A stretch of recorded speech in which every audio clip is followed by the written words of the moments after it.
এই জাদুবিদ্যা সত্য। এবং এখনকার অনেক ভণ্ড যে কবিরাজগুলো বের হয়েছে, এরা জিনকে তাবে করে নিয়ে এই জিনদের মধ্য দিয়ে মানুষের মধ্যে জাদু ছড়িয়ে দিয়েছে, এবং এর ফলশ্রুতিতে বহু পরিবার ধ্বংস হয়ে যাচ্ছে। এই জাদুবিদ্যা সত্য। আরও একটা জিনিস সত্য, নবী সাল্লাল্লাহু আলাইহি ওয়াসাল্লাম বলেছেন ইন্না আইনাল হক, চোখের নজর সত্য। নবী করিম সাল্লাল্লাহু আলাইহি ওয়াসাল্লাম বলেছেন চোখের বদনজর সত্য। এই যে আমরা বলি ফেসবুকে এত বেশি ছবি দিয়েন না ভাই, ছবি তুলেন না, ছবি তুলেন না, বারবার যে বলি নিষেধ করি, কারণ কি জানেন? একটাই কারণ, বিকজ চোখ লাগাটা সত্য। মানুষের চোখ লাগে, এই কথা শুনলে অনেক মজুমদাররা হাসবে না? কথা বুঝতে পারেন নাই? কিন্তু এটা সত্য, কারণ নবী করিম সাল্লাল্লাহু আলাইহি ওয়াসাল্লাম যা বলেছেন সাদাকাল্লাহু ওয়া সাদাকা রাসূলুহুল কারীম, নবী যা বলেছেন, আল্লাহ যা বলেছেন চিরায়ত সত্য, এর বাইরে কোনো সত্য আছে? আচ্ছা দেখেন, আমি বললাম যে জাদুবিদ্যা সত্য। এই জাদুবিদ্যার চর্চা মানুষ করে, এখনও করে, এবং এই জাদু দিয়ে মানুষের ক্ষতি করার জন্য জিনের প্রয়োজন হয়, দুষ্ট জিন। এই জিনগুলোকে মানুষ তাবে করে মানুষের ক্ষতি করার চেষ্টা করে। দেখবেন এখন গ্রামে গঞ্জে শহরে সব জায়গায় ছড়িয়ে পড়েছে না?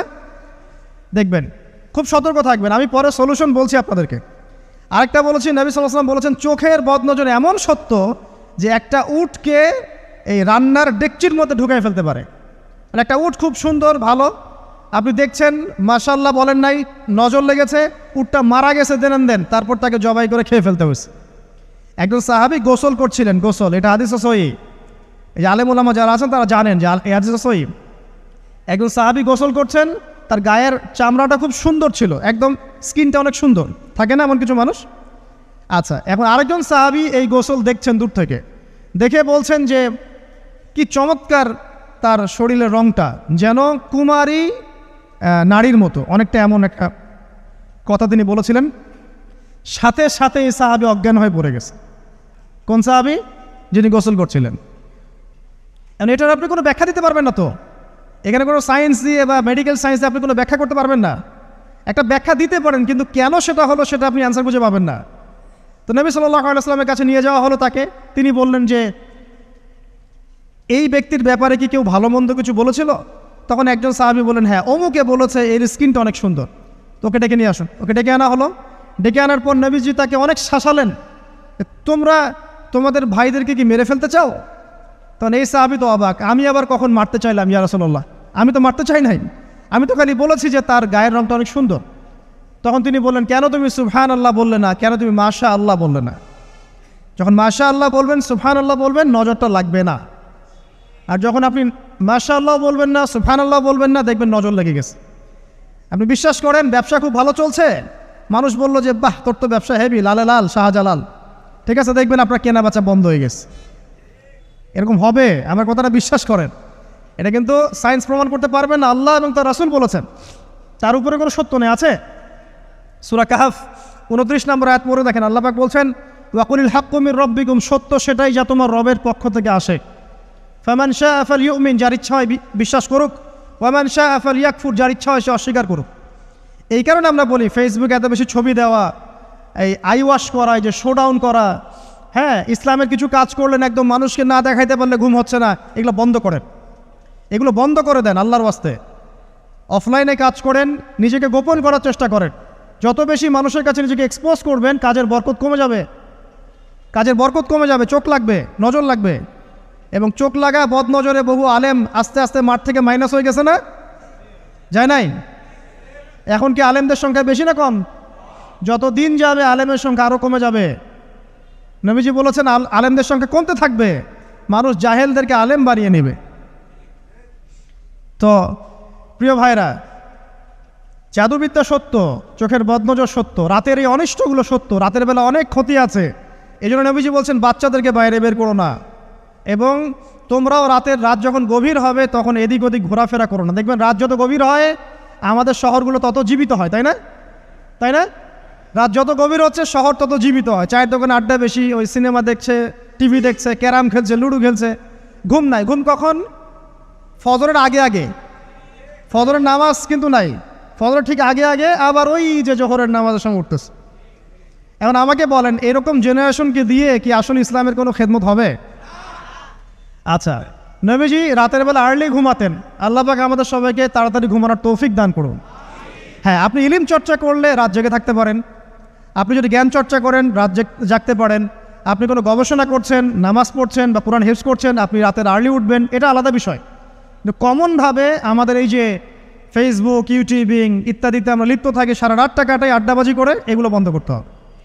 এগুলো বন্ধ না করলে ফিজিক্যালি আমরা মানে সুস্বাস্থ্যের অধিকারী হতে পারবো না, সারা দিনটা আমাদের একটা কি বলবো অলসতার ভাবে যাবে এবং দিনের বেলা কাজগুলো ব্যাহত হবে। এতে করে আমাদের উম্মার এই পুরো বড় যে তরুণ প্রজন্ম আছে এদেরকে আপনি সম্পদে পরিণত করতে পারবেন না। তাই এই সিস্টেমটা চেঞ্জ করা দরকার। নবীজি রাতের বেলা এই সূরা বাকারার শেষে 3টা আয়াত তেলাওয়াত করতেন, আমরা করবো ইনশাআল্লাহ। ইনশাআল্লাহ। আরেকটা আমল বলে দেই, নবী করিম সাল্লাল্লাহু আলাইহি ওয়াসাল্লাম রাতের বেলা সূরা মুলক তেলাওয়াত করতেন। কোন সূরা এটা? কোন সূরা? তাবারাকাল্লাযী বিয়াদিহিল মুলক। কয়টা আয়াত আছে? 30টা আয়াত আছে। নবীজি বলেছেন সাল্লাল্লাহু আলাইহি ওয়াসাল্লাম যে এই সূরা আপনাকে কবরের আযাব থেকে বাঁচাবে ইনশাআল্লাহ। কবরের আযাব থেকে তো ভাই বাঁচা খুব সহজ নাকি? আমাদের মধ্যে এমন কেউ নাই, শোনেন, আমাদের মধ্যে এমন কেউ নাই আলেম জালেম মুফতি মুহাদ্দিস রাজনৈতিক নেতা পলিটিশিয়ান বিরোধী দল জাতি তারপরে যে সরকার দল যে আছে না কেন কবরের শাস্তি ফেস করবে না এমন একটা মানুষও নাই, কেউ নাই পৃথিবীতে। এই যে আপনি দেখছেন ওই যে কি ইসরায়েলের প্রধানমন্ত্রী, ওই রাশিয়ার প্রধানমন্ত্রী, ওই চায়নার সভ্যতা, পশ্চিমা সভ্যতা, এমন কেউ নাই পৃথিবীতে এখন যাকে কবরের শাস্তি ভোগ করতে হবে না। আছে? সবচেয়ে লঘু শাস্তি মানে লঘু চাপ, এটা বলতে গেলে আসলে আমি ভাষা হারায় ফেলি, তারপরে বলছি আল্লাহ পাক আমাদের সবাইকে হেফাজত করুন, আমিন। একজন সাহাবীর নাম সাদ বিন মুয়াজ। কি নাম? নবী করিম সাল্লাল্লাহু আলাইহি ওয়াসাল্লামের সাথে একদম ডান হাত হয়ে যুদ্ধ করেছেন দীর্ঘদিন। বদর তিনি বীর সেনা, উহুদের বীর সেনা, ঠিক আছে, খন্দকের যুদ্ধেও বীর বিক্রমে যুদ্ধ করেছেন। তিনি আনসার সাহাবী, একদম মদিনার নেতা সাহাবী। সব সাহাবী কিন্তু একরকম নন, কেউ ছিলেন নেতৃস্থানীয় সাহাবী, তিনি ছিলেন একজন নেতৃস্থানীয় সাহাবী, ঠিক আছে, সাদ বিন মুয়াজ। নবী করিম সাল্লাল্লাহু আলাইহি ওয়াসাল্লাম এত ভালোবাসতেন তাকে, এত ভালোবাসতেন যে তাকে নিজের মনে করতেন যে সাদ বিন মুয়াজ আনসাররা আমার নিজের। 4টাখানি কথা। এই সাহাবীর খন্দকের যুদ্ধে এই যে হাতের এই দিকে সম্ভবত হাতের এই রগের মধ্যে একটা তীর এসে লাগে এখানে, এবং তীরটা তিনি বের করতে গিয়ে রক্তটা ছিঁড়ে যায়। এরপর ফিনকি দিয়ে রক্ত বের হওয়া শুরু হয়। চিকিৎসা করে করে রক্ত বন্ধ করা যায় নাই, এবং এই রক্তের প্রবাহিত রক্তেই আল্লাহর ইচ্ছায় তিনি শাহাদাত বরণ করেন, তিনি ইন্তেকাল করেন। নবী করিম সাল্লাল্লাহু আলাইহি ওয়াসাল্লাম প্রচণ্ড ব্যথিত হন, মানে মনটা তার খুব নরম হয়ে যায় সাদ বিন মুয়াজ রাদিয়াল্লাহু আনহুর জন্য। তো এই সাহাবীর যখন জানাজার নামাজ পড়ানো হচ্ছে, নবীজি বলছেন 70,000 ফেরেশতা তার নামাজে অংশ নিয়েছে। আর এই সাহাবীকে যখন কবরে শোয়ানো হয়েছে, নবী করিম সাল্লাল্লাহু আলাইহি ওয়াসাল্লাম পরে জানিয়েছেন কবরের যে মৃদু চাপ, সাদ বিন মুয়াজ রাদিয়াল্লাহু আনহুর কবরেও সেই মৃদু চাপ দেওয়া হয়েছে। আমি কি বুঝাতে পারলাম ভাই? আমাদের কোনো দাম আছে এখনকার পলিটিশিয়ানদের কোনো দাম আছে? এখনকার সমাজ নেতার কোনো দাম আছে? এখনকার সুদখোরদের কোনো দাম আছে? এই ঘুষখোর দুর্নীতিবাজদের কোনো দাম আছে? আমরা যারা কাঠমোল্লা হয়ে আছি আমাদের কোনো দাম আছে? সাদ বিন মুয়াজ রাদিয়াল্লাহু আনহু যদি কবরের শাস্তি তাকে না ছাড়ে, প্রশ্নোত্তর পর্ব তাকে না ছাড়ে, আমরা পার পাবো? নবী করিম সাল্লাল্লাহু আলাইহি ওয়াসাল্লাম বলছেন সূরা মুলক তেলাওয়াত করো রাতের বেলা, ইনশাআল্লাহ সূরা মুলকের তেলাওয়াত কবরের আযাব থেকে তোমাকে বাঁচান। আর আমাদের তো ভাই কবরে সবাই সাথে যাবে না, গার্লফ্রেন্ড যাবে না, বাপ মা ভাই বোন সবাই যাবে না।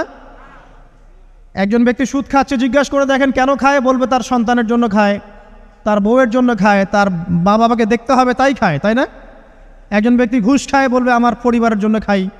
একজন দুর্নীতি করছে, পুকুর চুরি করছে, বলবে দুর্নীতি করছে আমার পরিবারের জন্য খাই, পরিবার ভালো থাকবে।